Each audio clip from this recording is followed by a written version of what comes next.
चिंतन की बात लगातार प्रकट हुआ और मार्क्सवाद को उन्होंने जो परिभाषा बहुत पहले हम लोगों को बताया कि मार्क्सवाद परिवर्तन का सिद्धांत है।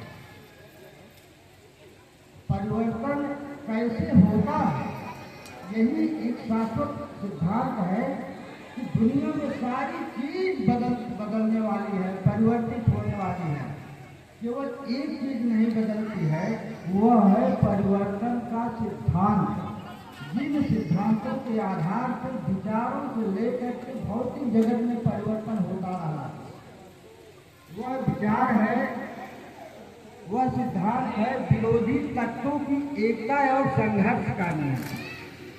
हर जगह विरोधी तत्व मौजूद है।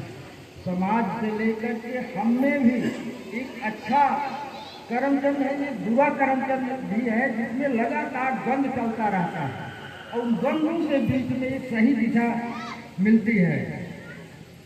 यह विचारों की ये द्वंद्व और एकता का सिद्धांत, जमीन है तो आसमान है, अटूट एकता है, लेकिन एक दूसरे के ठीक विपरीत है। धन है तो ऋण है, अच्छा है तो बुरा है, स्त्री है तो पुरुष है। यह जो विचार है और परिमाणात्मक से गुणात्मक परिवर्तन वह होता है। जैसे 100 डिग्री सेल्सियस से पानी पहुंचता है तो उसका गुणात्मक परिवर्तन हो जाता है, पानी बदल जाता है, वो भाप में चेंज हो जाता है। और निगेशन फॉर निगेशन वो होता है निषेध का निषेध, एक नई चीज बनती है पुरानी चीज के ध्वंस पर। यह सिद्धांत जो है, यह मार्क्सवाद का सिद्धांत है। यह सिद्धांत सदैव रहने वाला सिद्धांत है और सारी चीजें बदलने वाली चीजें हैं।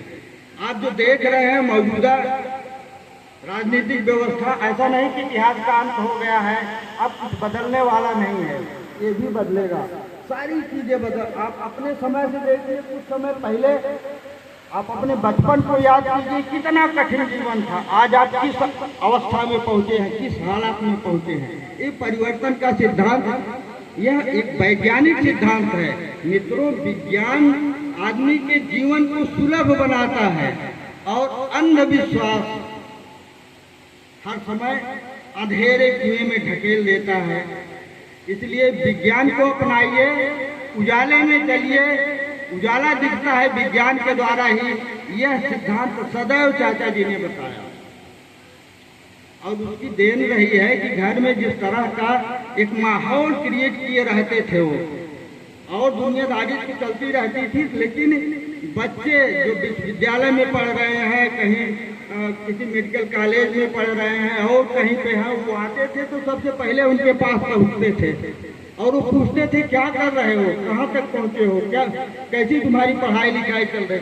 एकदम इस तरह का परिवेश बनाए रखते थे जिसमें लगातार उस सोच का विकास होता रहा कि हमारे घर परिवार में जितने बच्चे हैं एडजस्ट